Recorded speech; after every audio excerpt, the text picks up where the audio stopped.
Aloha, folks, and welcome back to Degree Free. We are your hosts, Ryan and Hannah Mariyama.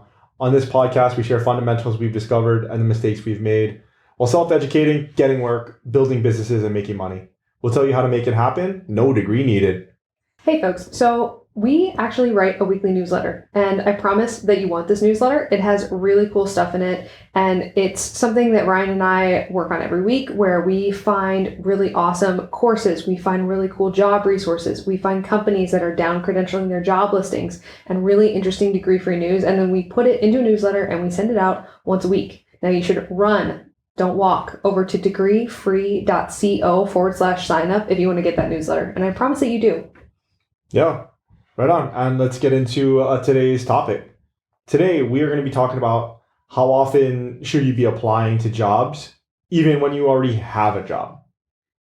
Now, this is something that is not written in stone, right? But the impetus of this entire episode is that the job market is changing, and it's changing quickly. It's real weird right now. Right. And so we went from, pre-COVID, some of the record employment rates, in 50 years or something like that, to, fast forward a year later, 2 years later, whatever it was. And it's unemployment's at a 7-year high or something. Yeah. In the span of, 5 minutes, basically. Exactly. And obviously that's for COVID and COVID restrictions and other factors. But the fact of the matter is that the job market is just crazy right now. Yep. And it's also just people moving to different industries and the boomers retiring too. There's just so many factors that happened all at once. Right. And yeah, we think that every 6 to 12 months, you should at least be sending out a few. Yep. If you're already employed. Right. And it's depending on what industry you're in, right? I mean, some industries are changing more quickly than other industries, right? I mean...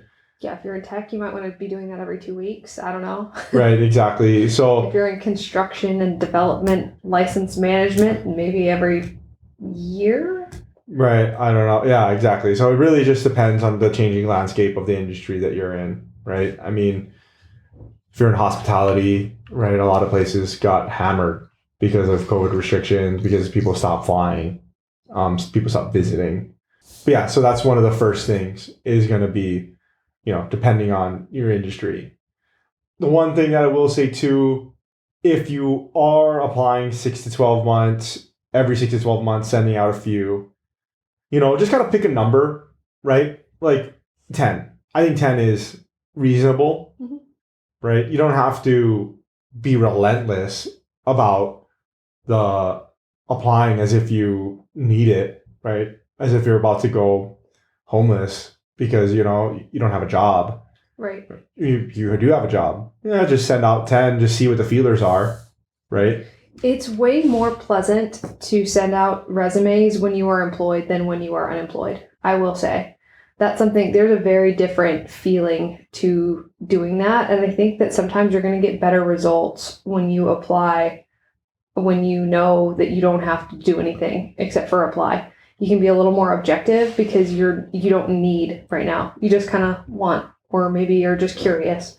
And so you can be a lot more selective and you can do a lot more research, I think, when you already have a job and you're just kind of looking, you're kind of browsing. Right, exactly. And then also it's an easier experience because you're already employed and you're probably already taking care of the bottom line. You're not backed into a corner, right? So that's also good, right?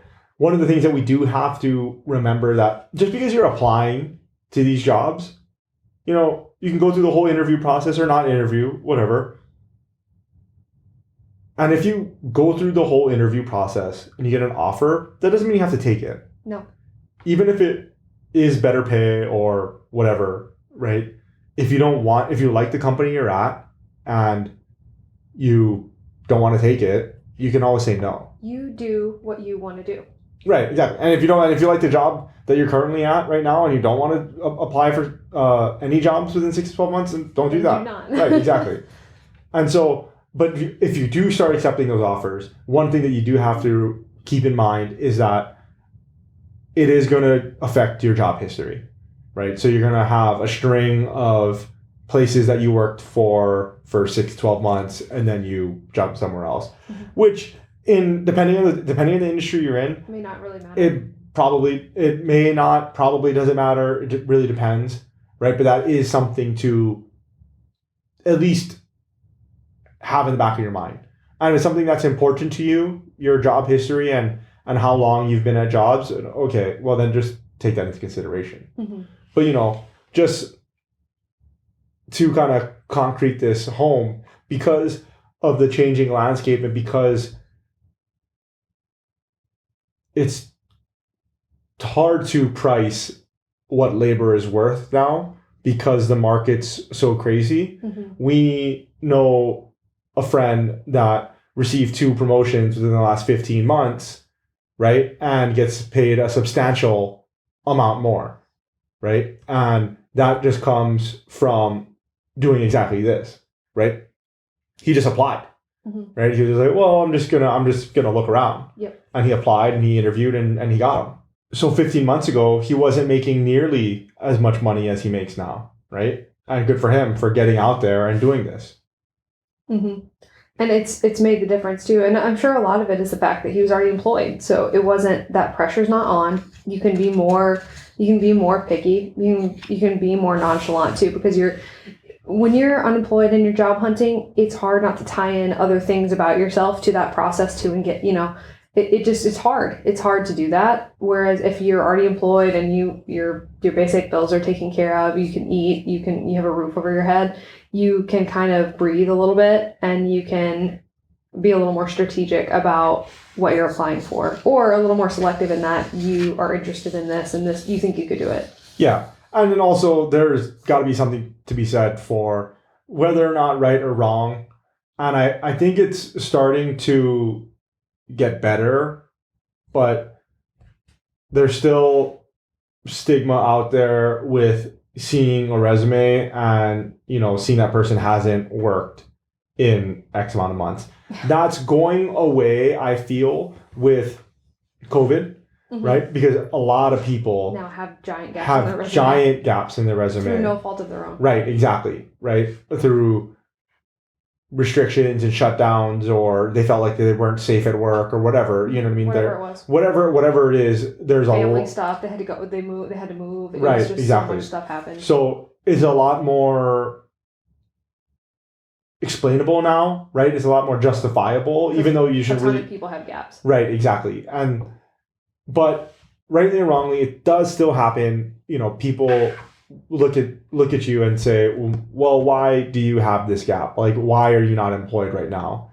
And some people might see that as a detriment. And it just, it is what it is. Yeah. Right. If you get somebody who's super worried about that, you're probably not going to work for that company anyway. Exactly. So you can't win them all. Yeah. Right. Then you didn't want to work for that company anyway. Yeah. So one of the things that's good about sending your resume out kind of with this frequency is that you can gauge the market, right? See if there's any interest for your skills and see what you're worth. See if you can get a little bit more, whether that's benefits or different schedule or whatever. But then also it might be helpful to get a reality check too, right? And yeah. And so like some people are at companies where they're already doing well. And they've been there a minute. Right. Or maybe they haven't, but they're already doing well. And they try to go out to try to go to different companies or go to different roles. And they're finding, oh yeah, sure, we'll hire you on, but we're going to pay you, if you were making 100,000 there, you're like, oh yeah, we're going to pay you 85 here. And it's like, whoa. Yeah. I really like my job. Exactly. And it could just be a reality check, right? Or just maybe instead of reality check, it could just be a one of those things where you realize, oh, I just negotiated really well this time. I'm going to keep this deal. That is a very positive. I think so. That is a very positive spin to put on that situation. I think so. Glass half full, babe. That is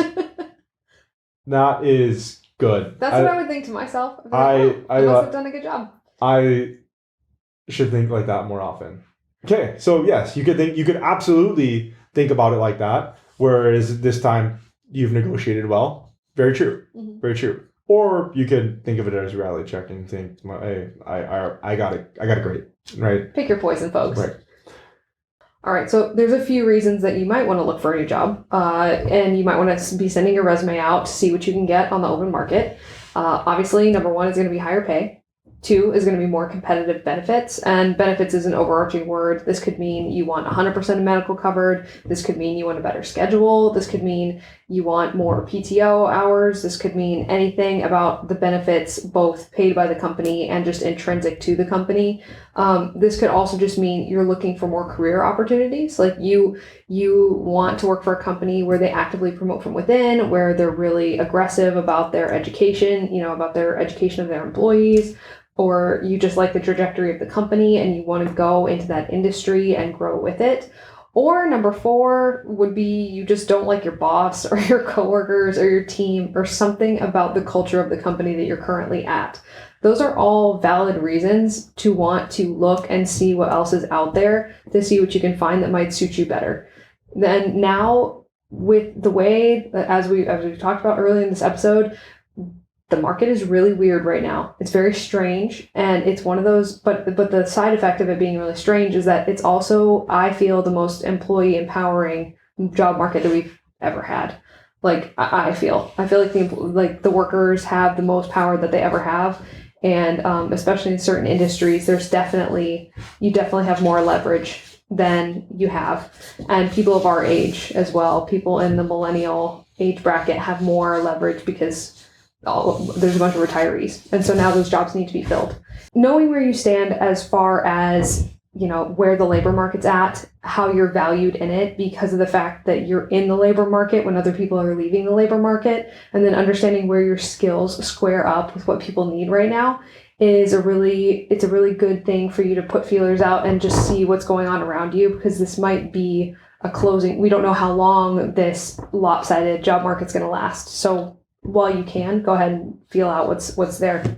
So yes, one of the things that I want to talk about too, just highlight real fast about the better benefits, is that could be, stuff having to do with like a flexible schedule or, remote work. Like currently you might not work remotely and you want to work remotely, or you work remotely and you don't want to work remotely, something like that. Or if you wanted to have like a 4-day work week or something like that.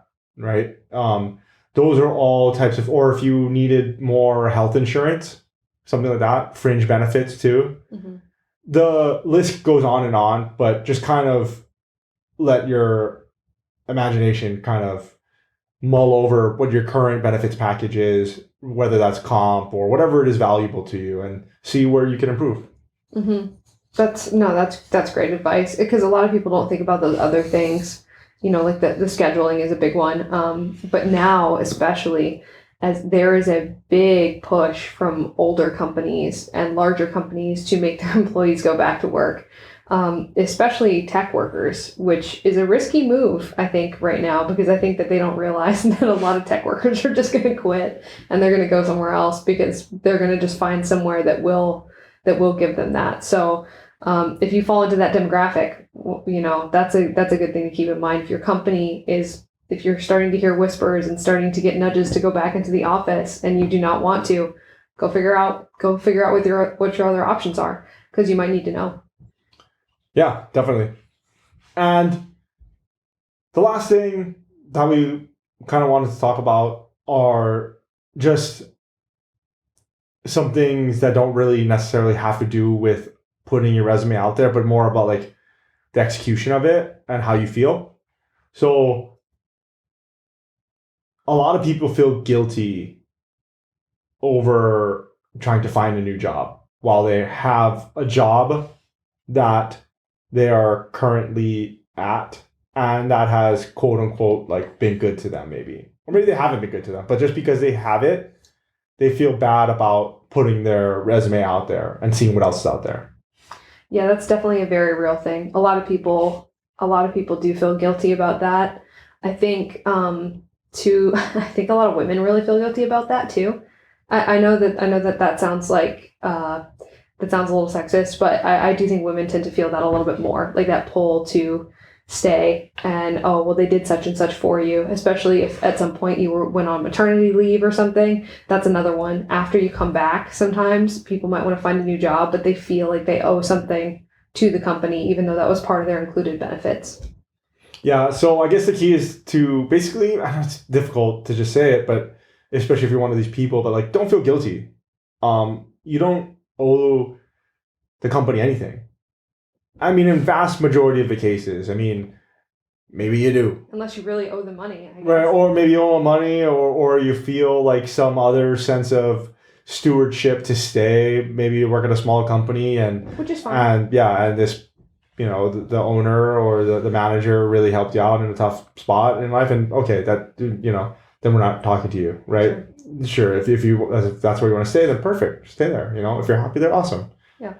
But if you want to see what the market has in store for you or what is out there, don't feel guilty about it, right? Like, it's just a business transaction. You are providing a service and they are paying you for it. Be as objective as the company would be if they had to downsize. But be proactive. So be as objective as the company if they had to downsize, in that if they had to cut you, they would. And you should be as objective as the company in that if you had to leave, you could. Right? I feel like that's a good mentality to have. Like, it doesn't mean that you don't like the company. It doesn't mean you're disloyal. It means that you know what your options are and you know what you could do at any given time. Yeah, definitely.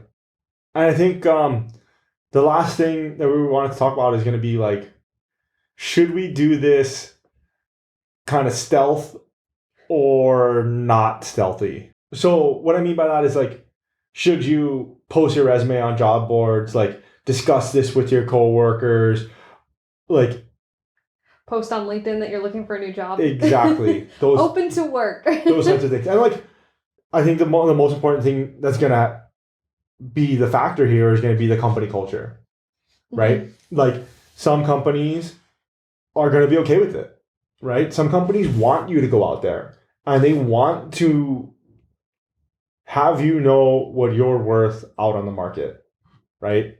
If you're worth more out there and they can't match it, go work over there. If you think that you're going to be happier there, go for it, right?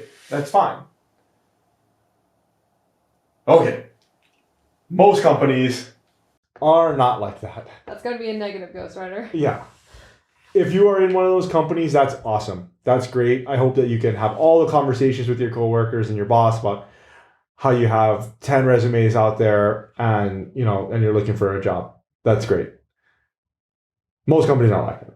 No. And I think that this is really, I think the one that really gets people here is that people talk to their coworkers about things that they shouldn't talk to their coworkers about.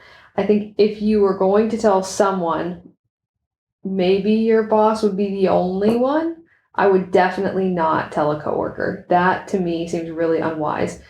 Just because if you're talking and the coworker's talking and you guys are just talking, eventually they're going to talk to someone else and someone else is not going to have that information. And you don't know who's going to get that information. And now it just becomes this thing where a lot of people know your business and you lose any strategic advantage you may want to have, or you just now don't have your own business being your own business. Now it's everyone's business. So I just feel like keep your cards close until you need to play them. Yeah. So it's a lesson I learned the hard way because I'm a talker and I like to talk to my coworkers. Yeah. So I would say that as a default, we're going to want to keep this as discreet as possible. Yeah. Right.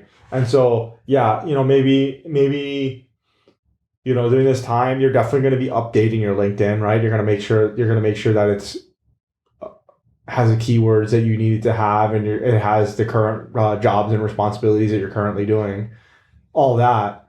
And that's all regular things to be doing, right? And maybe you don't want to just click that on actively looking for work, right? Okay, maybe you do. It's up to you.